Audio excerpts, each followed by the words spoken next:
The heat in the chapter room was a physical weight, pressing down on my chest with a suffocating density.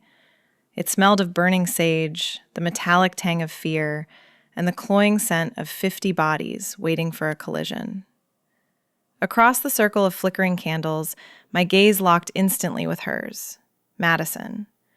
She sat in the shadows, her stillness a sharp contrast to the nervous energy vibrating off the pledges.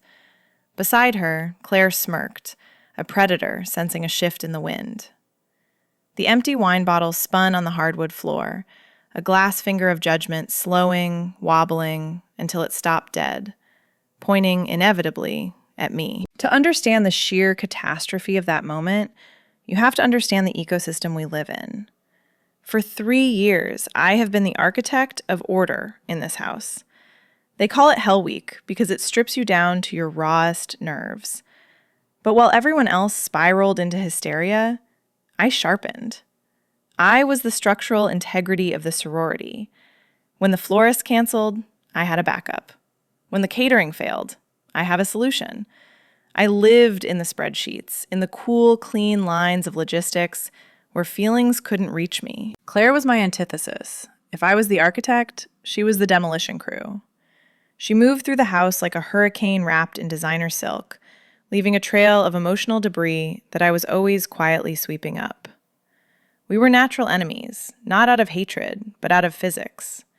Order cannot coexist with entropy. She resented my precision.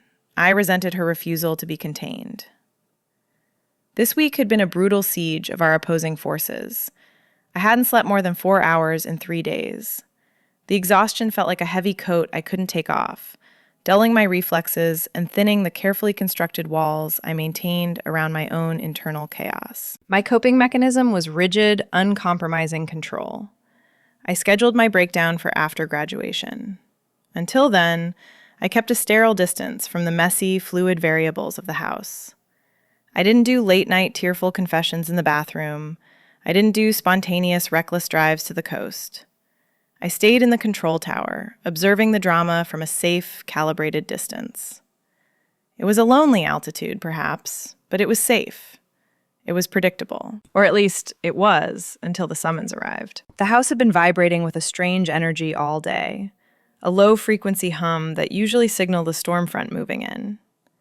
I had tried to ignore it, burying myself in the archive room, reorganizing the chapter minutes from the 80s. But the air felt charged, heavy with static. It was the kind of atmospheric pressure that makes your skin prickle. I was just labeling a new binder when the note slid under the door. It wasn't a text. Claire knew I could ignore those. It was a piece of heavy cardstock, smelling faintly of her signature vanilla perfume and malice. Midnight ritual. Attendance mandatory. No exceptions. The midnight ritual wasn't in the official bylaws. It was a shadow tradition, a psychological game designed to crack open the protective shells we all wore. Usually, I could avoid the worst of it by claiming executive privilege or feigning a migraine. But the phrasing of the note made it clear. My immunity had been revoked. The hierarchy was shifting, and I was being called down from the tower. I walked down the grand staircase, the silence of the house pressing against my skin. The usual cacophony of 80 girls living together had vanished, replaced by a hushed, reverent dread. I checked my reflection in the hallway mirror before entering the common room. Impeccable. Blazer buttoned, hair slicked back, expression neutral. I looked like I was heading into a board meeting, not an execution. But beneath the precision, I felt the tremor in my hands. The lack of sleep had left cracks in the foundation. I wasn't ready for variables. I wasn't ready for the unpredictable. And I certainly wasn't ready for the specific brand of chaos waiting for me behind those double doors. I paused with my hand on the brass handle. The wood felt cold, grounding. I took a breath, steeling myself against the inevitable loss of control, and pushed the doors open. The heat hit me first, a wall of humidity and tension. Then the scent of the sage. And finally, the realization that my carefully constructed world was about to collapse under the weight of a single, spinning bottle. I stepped into the room, the door clicking shut behind me like the closing of a trap, and took my place in the circle. The architecture of my order was about to be tested against a force I hadn't accounted for. The undeniable, terrifying pull of the one person I wasn't allowed to want. If Claire was the hurricane that rattled the window panes and threatened to tear the roof off, Madison was the sudden, terrifying drop in atmospheric pressure that warned you the tornado was already touching down. They shared the same sharp cheekbones and the same devastatingly clear eyes. But where Claire used her presence like a blunt instrument, Madison used hers like a scalpel. She sat directly across the circle from me, her posture relaxed but deliberate, legs crossed at the knee, hands resting loosely in her lap. In a room full of nervous fidgeting, pledges picking at their cuticles, sisters adjusting their hemlines, Madison was an island of unnatural stillness. She didn't look at the spinning bottle. She didn't look at the flickering candles. She was looking, with unnerving precision, directly at me. It defied biological logic that they were sisters. Claire was all kinetic energy and noise, a creature who needed to be the loudest thing in the room to feel real. Madison operated on a frequency that was almost subsonic.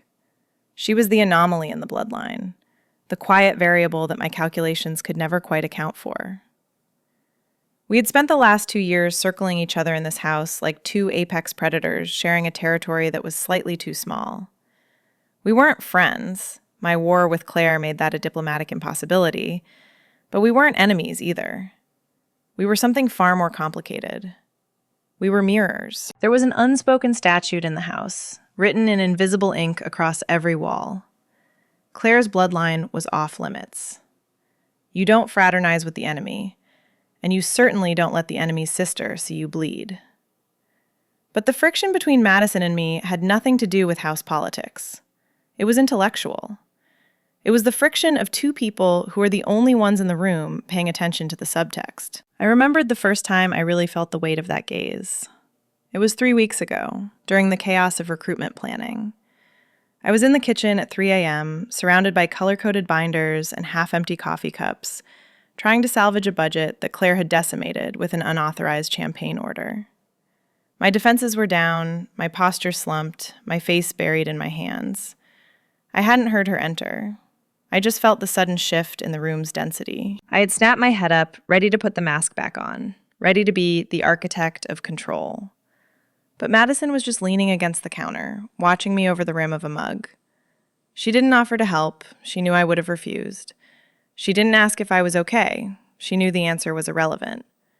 She just held my gaze, her expression unreadable, but deeply, terrifyingly attentive. "You know," she had said, her voice low and rough with sleep, "the house won't actually collapse if you blink." "It might," I had countered, my voice tight. "Someone has to hold the walls up." "Maybe," she said, taking a slow sip of her tea.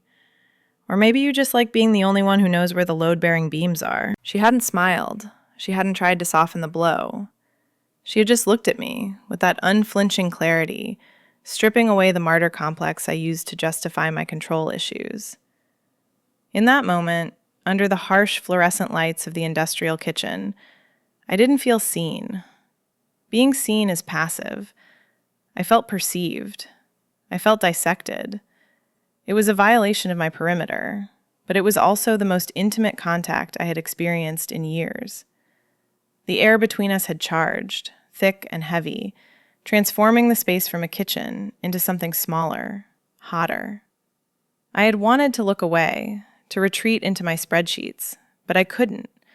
I was paralyzed by the sudden, terrifying realization that she knew me. She saw the exhaustion behind the precision. She saw the woman behind the architect. Now, sitting across the circle in the candlelit common room, that same heat flared in my chest. The memory of the kitchen superimposed itself over the ritual. The air in the room thickened, heavy with the scent of melting wax and expensive perfume. But for me, the oxygen was thinning. The pledge class faded into the background, a blur of white dresses and terrified eyes. The only thing that remained in focus was Madison. She shifted slightly, the silk of her dress rustling in the quiet, and tilted her head. It was a microscopic movement, invisible to anyone else. But to me, it was a challenge. It was a continuation of that conversation in the kitchen. She was watching the architect crumble, and I had the terrifying suspicion that she wasn't waiting for me to fall. She was waiting to catch me. The common room had been curated for cruelty. Someone had killed the overheads, leaving us submerged in the deep, arterial glow of red LED strips that lined the crown molding. The heavy velvet curtains were drawn tight against the night, sealing us in a hermetic box of recycled air and mounting anxiety. It felt less like a sorority gathering and more like a submarine running silent before a torpedo launch. The pledges were scattered around the perimeter, their knees pulled to their chests, eyes wide and reflecting the crimson light. They were the Greek chorus of this tragedy, mute, terrified, and essential witnesses to the dismantling of the hierarchy. This wasn't a game. We called it one to maintain the veneer of sisterhood, but in reality, it was a tribunal. The mechanics of the midnight ritual were designed to bypass social defenses. It wasn't about fun. It was about leverage. It was about finding the hairline fractures in a person's psyche and pressing down until something snapped. And tonight, Claire was the Grand Inquisitor. She presided over the circle with a terrifying benevolence, her wineglass resting delicately in her hand, watching the bottle spin with the detached interest of a scientist observing a lab rat in a maze. I watched her dismantle a sophomore first. It was surgical. A simple question about her parents' divorce, delivered with a smile that didn't reach her eyes, and the girl was in tears before she could even take a penalty drink. Claire was weaponizing the intimacy of the house. She knew where the bodies were buried because she had helped dig the graves. She was asserting her dominance not through volume, but through the terrifying specificity of her knowledge. She was reminding everyone that while I might control the logistics, she controlled the narrative. Then the bottle spun again. The sound of glass grinding against the hardwood was deafening in the silence. It whirred, a dizzying blur of green cutting through the red haze of the room. I felt the tightening in my gut, a physical contraction of my defenses. I knew, with the instinct of an animal sensing a shift in barometric pressure, that it was coming for me. The physics of the spin seemed to bend to Claire's will. It slowed. It wobbled. It pointed its accusatory neck directly at my boots. The room held its breath. The silence stretched, tight as a piano wire. Claire didn't smile. Smiling would be too obvious, too gauche. She just leaned forward, her elbows on her knees, her eyes glinting in the red light. "Truth or dare, architect?" she asked. The nickname was a slur in her mouth, a mockery of my need for structure. I couldn't choose truth. Truths in this room were ammunition, and I had spent 3 years ensuring my ammunition was locked in a safe that Claire couldn't crack. "Dare," I said. My voice was steady, low, and stripped of inflection. A shield. Claire nodded, satisfied. She had prepared for this. She took a slow sip of wine, letting the suspense curdle the air. "Simple," she purred, setting the glass down. "Kiss the person in this room you find most intimidating." The trap snapped shut. It was brilliant. If I kissed Claire, I fed her ego and acknowledged her dominance. If I kissed a pledge, I looked weak, punching down to avoid a challenge. If I kissed the president, it was transparent politicking. But the prompt wasn't scariest or most powerful. It was intimidating. And in my world, intimidation wasn't about fear of harm. It was about fear of exposure. It was about the person who could see through the walls I spent every waking hour maintaining. My eyes scanned the circle, performing the necessary theater of indecision. The pledges looked at the floor, praying I wouldn't pick them. Claire watched me, expecting me to fold, to pick someone safe and play it off as a joke. But I wasn't laughing. My gaze drifted, pulled by a gravity I couldn't fight, across the circle. Madison. She hadn't moved.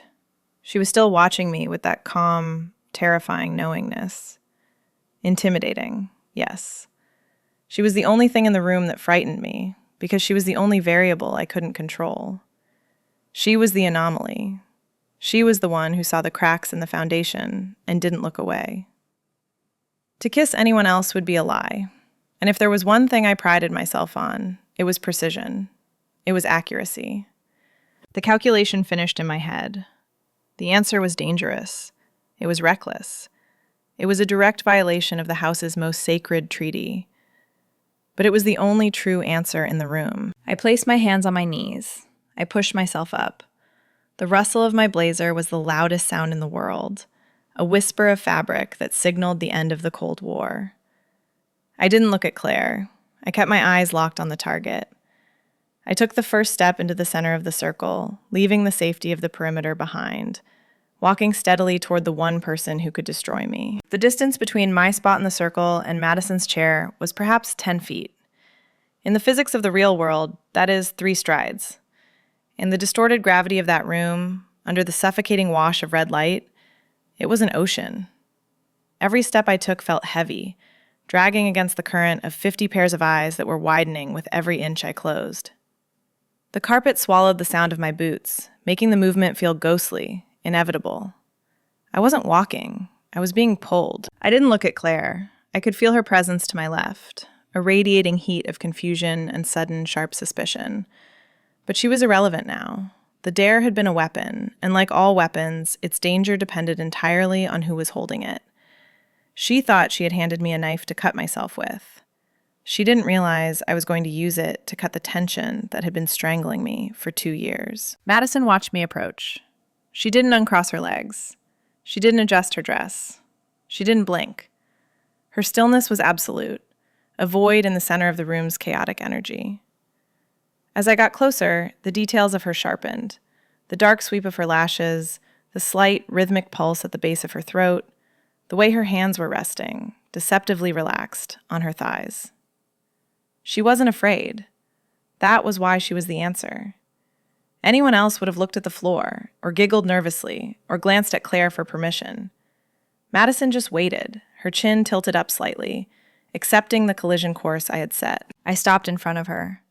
The air between us compressed, thick and charged, smelling of her perfume, something dark and floral, like night-blooming jasmine and rain. It was dizzying. For a second, the architecture of the room held its breath. The silence was so profound I could hear the hum of the mini-fridge in the corner and the ragged, shallow breathing of the pledge nearest to us. I didn't hesitate. Hesitation is a weakness. It implies you aren't sure of the variable. I was sure. I leaned down, placing one hand on the arm of her chair to brace myself, boxing her in, and closed the distance. It wasn't a tentative peck. It wasn't the polite, air-cushioned brush of cheeks that sorority sisters exchange at brunch. It was a deliberate, heavy collision. My lips met hers, and the shock of it vibrated through my entire skeleton. It was a physical impact, a sudden grounding of a live wire. She tasted of the expensive Merlot Claire had been hoarding, and something else. Something sharp and electric that tasted like adrenaline. Her mouth was soft, shockingly so, but beneath the softness was a tension that matched my own. I expected her to freeze. I expected the passive acceptance of a prop in a game. I had calculated for shock. I had calculated for rejection. I had not calculated for participation. Madison didn't pull back. She didn't stiffen. Instead, she made a small, almost imperceptible sound in her throat, a hum of recognition, and leaned into the pressure. It was a microscopic shift, a fraction of an inch, but it changed the entire physics of the moment. She wasn't enduring the dare. She was answering it. The kiss deepened, slipping out of the realm of performance and into something terrifyingly real. I felt the heat of her skin radiating against my face, a warmth that seemed to sear through the layers of my composure. My hand tightened on the armrest, my knuckles turning white, anchoring me as the room spun away. For 3 seconds, there was no pledge class, no ritual, no Claire. There was only the friction of her lips moving against mine, the terrifying intimacy of her breath mixing with mine, and the realization that the intimidation I felt wasn't fear of her power. It was fear of my own hunger. It was a claim. It was a public execution of the rules we lived by. I pulled back. The separation felt violent, like tearing a bandage off a fresh wound. I straightened up, my heart hammering a frantic, erratic rhythm against my ribs, threatening to crack the bone. I looked down at her. Madison's eyes were wide, dark, and blown with a haze I recognized instantly, because I felt it mirroring in my own. She looked dazed, her lips slightly parted, swollen and red in the dim light. But then, as the oxygen rushed back into the space between us, the haze cleared. Her gaze sharpened. She looked at me with a terrifying, crystal-clear knowing. She didn't look away. She held my stare, And in the silence of the stunned room, she raised one eyebrow, a silent, devastating acknowledgement that the perimeter had been breached. The room remained dead silent, the kind of silence that follows a car crash. I turned on my heel, my movements mechanical, automatic. I didn't look at the pledges. I didn't look at Claire, though I could feel her gaze burning a hole in the side of my face. I walked back to my seat, the rustle of my blazer the only sound in the vacuum. I sat down, crossed my legs, and rebuilt the walls of my fortress, brick by brick, locking myself inside, numb to the whispers that were just beginning to erupt like wildfire around us. Daylight in the sorority house is rarely kind, but that morning it felt particularly aggressive. The sun sliced through the blinds of the common room with a harsh, interrogating glare, exposing the dust motes dancing in the stagnant air and the frantic energy I was trying to burn off. I had been awake since 5 a.m., unable to reconcile the stillness of my room with the loop of the previous night playing behind my eyelids.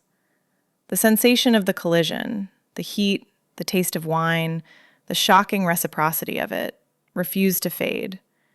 It sat in my chest like a heavy stone, disrupting my equilibrium. So I did what I always do when the variables threatened to overwhelm the system. I cleaned. I weaponized my need for order. By 8 a.m., the common room was sterile. I had vacuumed away the footprints of the ritual, realigned the furniture to its geometric precision, and opened the windows to purge the scent of sage and secrets. I was scrubbing a phantom stain off the coffee table when Claire came down the stairs. She paused on the landing, her hand hovering over the banister. Usually, Claire enters a room like she's conquering it, demanding attention with the sheer volume of her presence. Today, she was hesitant. She watched me attack the table with a microfiber cloth, her eyes narrowing. She was trying to solve for X, but the equation didn't make sense. If I had kissed Madison to mock her, I would be gloating. If I had done it out of weakness, I would be hiding. Instead, I was erasing the evidence. She walked past me into the dining room, offering a tight, confused nod. She sensed the tectonic shift in the house's hierarchy, but she didn't have the data to name it yet. I needed caffeine to maintain the facade. I retreated to the kitchen, seeking the sanctuary of the espresso machine. But the sanctuary was compromised. Madison was there. She was leaning against the center island, bathed in the pale morning light, scrolling through her phone. The transformation from the night before was jarring. The lethal, poised creature in the silk dress was gone, replaced by someone softer, more domestic. She wore an oversized gray t-shirt that slipped off one shoulder and thick wool socks. Her hair was pulled up in a messy knot, exposing the curve of her neck. I froze in the doorway. The instinct to retreat was violent. My perimeter, the carefully maintained distance that kept my world stable, had been breached. There was no way to unknow the texture of her skin or the sound of her breath hitching. The air in the kitchen instantly charged, heavy with the shared knowledge of what we had done. It wasn't the hostile tension of rivalry. It was the terrifying tension of intimacy. Madison didn't look up immediately. She let me stand there, calibrating, letting the silence stretch until it felt like a physical thing between us. Then she set her phone down. She didn't say good morning. She didn't mention the dare. She simply reached for a mug sitting on the counter and slid it across the granite island toward me. I stared at it. It was black coffee.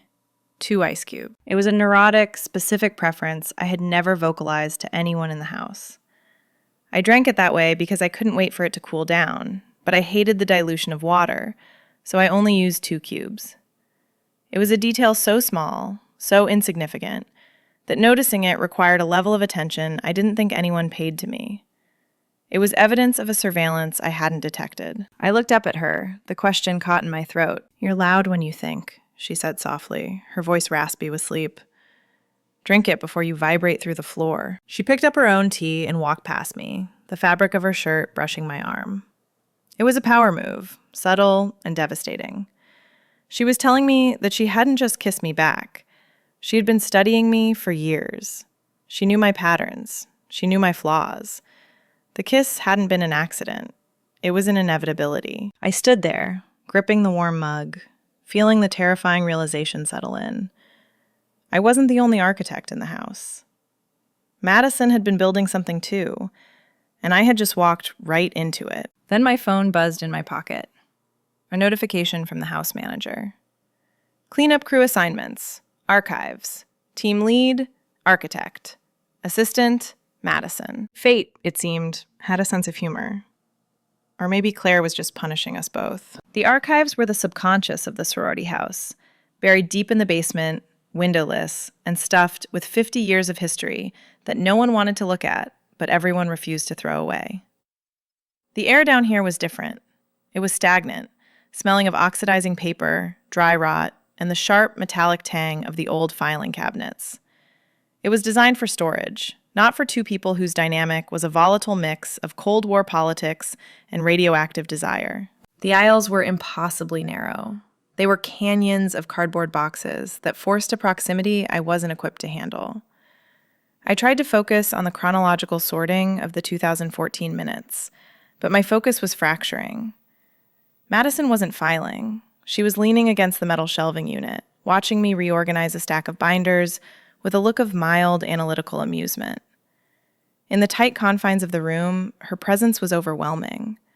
Every time she shifted, the air pressure in the room seemed to change. "You know," she said, her voice cutting through the hum of the dehumidifier, "you can't organize the chaos out of the past.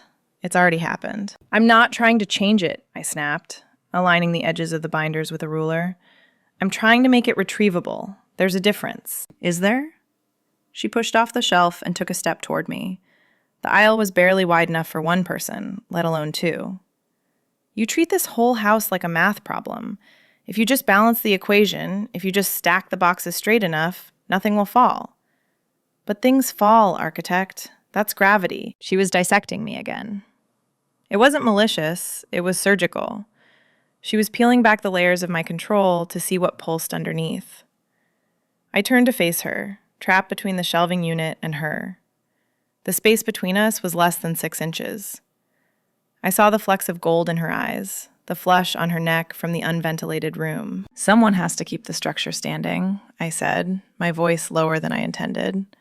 "Claire is happy to let it burn down for the aesthetic. I have to live in the ashes." "Is that what you think you're doing?" Madison tilted her head, moving into my personal space. "Saving us? Or are you just building a fortress so you never have to actually let anyone inside?" The question hung in the dusty air, heavy and unanswerable. I wanted to push past her, to escape to the upper floors where the air was breathable. But to leave, I would have to squeeze past her. I would have to press my body against hers. The logistics were impossible. "I need to get the box behind you," I lied. "Go ahead," she challenged softly. She didn't move. She didn't step back. She stayed planted, forcing me to make the choice. I took a breath and moved. A friction of inches. My hip brushed against hers, a contact that sent a shockwave straight up my spine. I froze. I was pressed against the shelves, and she was pressed against me, the heat of her body radiating through the thin fabric of her shirt. It was the same heat from the ritual, the same terrifying pull. No audience, no dare, just the silence of the archives and the sound of our breathing, which had synced up without my permission. Her hand came up, resting on the metal shelf right next to my head. She wasn't trapping me. She was grounding me. Her fingers were inches from my face. If I leaned in, just a fraction, I would bridge the gap. The memory of the kiss flashed through my mind. The wine, the surrender. "I'm tired, Madison," I whispered. The confession slipped out before I could catch it. My most honest admission in years. "I'm tired of holding the walls up." Her gaze softened, losing its analytical edge. "Then put them down," she murmured, her eyes dropping to my lips. "Let it fall. See who's still standing there with you." She didn't kiss me. She didn't have to. The air between us was so charged, it felt like we were already touching. She held my gaze for one more agonizing, perfect second, then stepped back, clearing the path. The loss of her proximity was a physical cold snap. I stood there, trembling in the dusty silence, realizing that the archives were no longer a place of history. They were the place where I had finally admitted defeat. After the archives, the structural integrity of my world didn't collapse, but the center of gravity shifted. It wasn't a loud transformation. It was a subtle, tectonic realignment of the house's physics. Before, my internal radar had always been tuned to Claire, tracking her chaos, anticipating her demolition attempts, maintaining a defensive perimeter against her storms. Now, my compass had reoriented entirely. I found myself subconsciously tracking Madison. I would walk into a room and know, without looking, exactly where she was, by the displacement of the air, by the sudden, steadying rhythm of my own pulse. We developed a secret language of proximity, a code written in the small, stolen seconds between the official schedule. It lived in the library during study hours, where the silence was heavy with the smell of old paper and academic stress.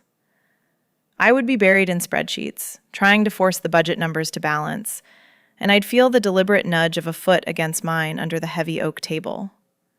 I didn't pull away. I pressed back. It was a solid, anchoring weight, a sneaker against a boot, that kept me tethered to the earth when the pressure of the week threatened to float me away. It was a conversation without words, a static charge running under the table while we pretended to study. I'm here. You're seen. Breathe. I realized, with a sinking sort of clarity, that my war with Claire had been a distraction.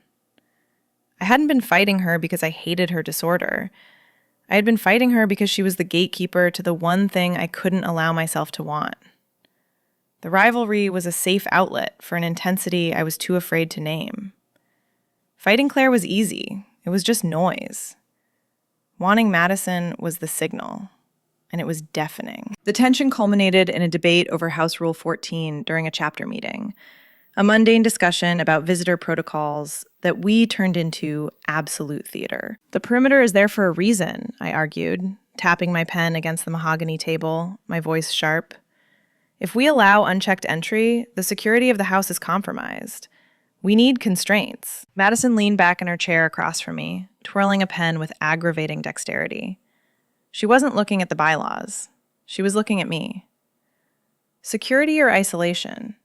You keep locking the doors, architect, but you're not keeping people out. You're trapping yourself in. Structure requires boundaries, I countered, the subtext thick enough to choke on. Without them, everything collapses. And passion requires risk, she shot back, her voice low but carrying to the back of the room. You can't blueprint human connection. Some risks are uncalculated. Those are the errors that destroy the building, I said. Or they're the only things that make it worth living in, she replied. I felt it then, that terrifying calibration. When I argued with Claire, I felt drained, stripped of my armor. When I sparred with Madison, I felt sharpened. I felt calibrated, as if her challenge was the only thing that made my control meaningful. But we weren't invisible. Claire was watching. I saw it in the way her eyes darted between us, narrowing with a predator's instinct. She sensed the shift in the current. She saw the way Madison handed me a file, and our fingers lingered for a fraction of a second too long. She noticed that I was no longer reacting to her provocations because my attention was entirely consumed by her sister. The truce between the sisters was fraying, and I was the razor blade, cutting the thread. The danger wasn't just internal anymore. It was sitting across the room, watching us with a dangerous curiosity, waiting for the crack in the facade to widen. The tension was unsustainable. We were building toward a second collision, and the spring formal was the perfect storm waiting to break. The spring formal was a sensory assault designed to test the structural integrity of my sanity. The bass from the DJ booth rattled the crystal chandeliers, vibrating in the hollow of my chest. The air in the ballroom was thick, a humid soup of expensive perfume, cheap hairspray, and the collective body heat of 200 people pretending to have fun. I was drowning in it. As the architect, I had planned the logistics, the floral arrangements, the security rotation, the precise timing of the hors d'oeuvres. But I hadn't accounted for the sheer, suffocating weight of the variable I couldn't control. Everywhere I looked, I saw the ghost of that kiss. I saw it in the light hitting a wine glass, felt it in the brush of silk against my skin. I was overstimulated, my perimeter failing, my carefully calibrated defenses buckling under the noise. I needed air. I needed silence. I needed to escape the chaotic ecosystem I had helped build. I slipped through the French doors onto the balcony, the sudden drop in temperature hitting me like a physical blow. The noise of the party muffled instantly, replaced by the rhythmic, indifferent crashing of the ocean against the cliffs below. The darkness was a sanctuary. I gripped the cold stone railing, leaning out over the void, trying to force my heart rate to sync with the tide instead of the frantic thumping of the bass behind me. "You're hiding." I didn't flinch. I knew she was there. I had felt the shift in gravity the moment she stepped onto the terrace. Madison moved out of the shadows, the moonlight catching the sharp planes of her face and the silver thread in her dress. She looked like a siren who had climbed out of the sea to wreck a ship. "I'm recalibrating," I corrected, keeping my eyes on the black water. "It's too loud in there. The signal-to-noise ratio is all wrong." "It's chaos," she agreed, moving to stand beside me. She didn't touch me, but her proximity was a tangible weight, a gravitational pull that made the railing feel less solid. You absorb it all. You let it run right through you until you're drowning in everyone else's static. I turned to look at her then. She was staring at the horizon, terrifyingly composed. "And you don't?" I asked, the question slipping out past my defenses. "You're always so walled off. Do you ever just let go? Or is the Ice Queen routine structural?" It was a risky question, a poke at the bear. Madison turned her head slowly, locking onto my gaze. "It's not a preference, architect," she said, her voice dropping to a register that vibrated in my bones. "It's a necessity." "Why?" She shifted, turning her body fully toward me. The air between us thickened, charged with a sudden, suffocating intimacy that made the party inside feel a million miles away. "Because I don't do things in half measures," she said. "My control isn't there to keep people out. It's there to keep me in. If I actually let go, if I let myself want things, it would be messy. It would be consuming. I don't know how to stop once I start." The admission hung in the salt air. She was talking about hunger. She was talking about us. "That sounds lonely," I whispered. "It's safe," she countered. Then her eyes narrowed, scanning my face with that surgical precision. "But you use my sister as a shield. You spent 2 years fighting a war with Claire because it was easier than admitting the truth." "Which is?" My breath hitched. "You don't hate her," Madison said, taking a step closer, invading my personal space until I could smell the rain and jasmine scent of her skin. "You're just terrified of wanting me. You built a rivalry to distract yourself from the pull. You created a villain so you wouldn't have to deal with the fact that the only person who actually understands your need for order is the one person you're not allowed to touch." It was a demolition. She had taken a wrecking ball to the last standing wall of my fortress. I wanted to deny it. I wanted to retreat into logic. But looking at her, bathed in moonlight, the truth was a physical ache in my chest. "The kiss," I started, my voice trembling. "It wasn't a mistake." "No," she said softly. "It was a revelation." She reached out then. It wasn't the aggressive, performative touch of the dare. It was slow, deliberate. Her hand cut my cheek, her thumb brushing against the line of my jaw. Her skin was cool, a shocking contrast to the heat flushing my face. It was a grounding wire. The static in my head silenced instantly. "Stop fighting the current," she murmured. She leaned in, resting her forehead against mine. We stood there in the darkness, breathing the same air. Two architects of control, finally laying down their blueprints. It was a surrender, but for the first time in my life, surrender didn't feel like defeat. It felt like coming home. We stepped back through the French doors, moving from the sanctuary of the salt air back into the humidity of the ballroom. The transition should have been jarring. The bass was still rattling the floorboards, the lights were still blinding, and the air still smelled of desperation and expensive perfume. But the frequency had changed. I wasn't absorbing the chaos anymore. I was insulated. Madison walked beside me, not touching, but her presence was a shield. The space between our shoulders was charged, a magnetic field that repelled the noise. Claire intercepted us near the champagne tower. Of course she did. She had been tracking our absence like a bloodhound sensing a shift in the wind. She stood there, flanked by 2 lieutenants, wearing a smile that was all teeth and suspicion. She looked from Madison's windblown hair to my flushed face, calculating the variables, trying to solve an equation that no longer fit her math. "Well," Claire drawled, her voice cutting through the thumping music, "the architect and the anomaly. I assume you two were out there plotting a coup? Or did you just get lost trying to find an exit strategy? Old me would have snapped. Old me would have engaged in the verbal sparring match, defending my territory with a sharp retort about her inability to manage a guest list or the structural failings of her leadership. But I didn't feel the need to defend anything. I looked at Claire, really looked at her, and realized she wasn't a villain. She was just a variable I no longer needed to solve for. My war with her had been a proxy war, a way to burn off the energy I couldn't direct at her sister. "We were just checking the structural integrity of the balcony, Claire," I said, my voice calm, leveled, and stripped of the usual friction. "It's holding up fine. You should worry about the ice sculpture melting in this heat." I didn't wait for her response. I caught Madison's eye. A flicker of amusement, a shared secret, passing between us in the span of a heartbeat. It was a microscopic moment, but it shifted the tectonic plates of the house. We moved past her, a united front cutting through the crowd. Claire didn't follow. She stood there, glass in hand, watching us go with a look of dawning realization. The game had changed. The rivalry that had defined the house ecosystem for 2 years hadn't ended. It had just become irrelevant. The rest of the night blurred, but the clarity remained. The dynamic shifted from a Cold War to a complex, sustainable truce. We didn't announce anything. We didn't need to make a public declaration or sign a treaty. The change lived in the subtext.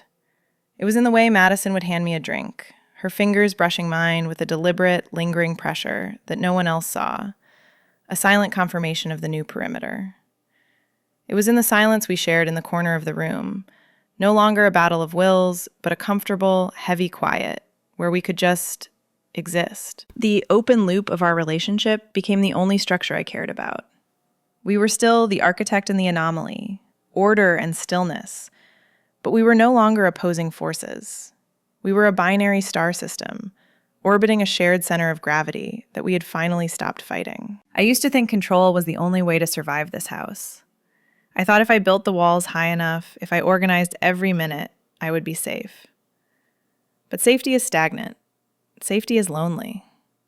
Standing there, watching the party swirl around us while we stood in our own private eye of the storm, I realized I didn't want to be safe. I wanted to be known. I wanted the messy, uncalculated risk of being perceived by the one person who saw through the blueprints. We walked out of the party together, leaving the noise and the expectations behind. The cool night air hit us, stripping away the last of the performance. We didn't speak. We didn't have to. The silence wasn't empty. It was full of everything we hadn't said for 2 years, and everything we were about to start saying. We walked side by side, our steps falling into a natural, synchronized rhythm, moving away from the architecture of the house and into the uncharted territory of whatever came next. The heavy oak door of the venue clicked shut behind us, sealing the noise of the party inside. In the sudden quiet of the street, the final piece of my old architecture fell away. The dare hadn't forced a mistake. It had simply given me permission to stop lying. I looked at Madison, really looked at her, and finally let the control go. If this story resonated with the quiet pull you feel, subscribe for more.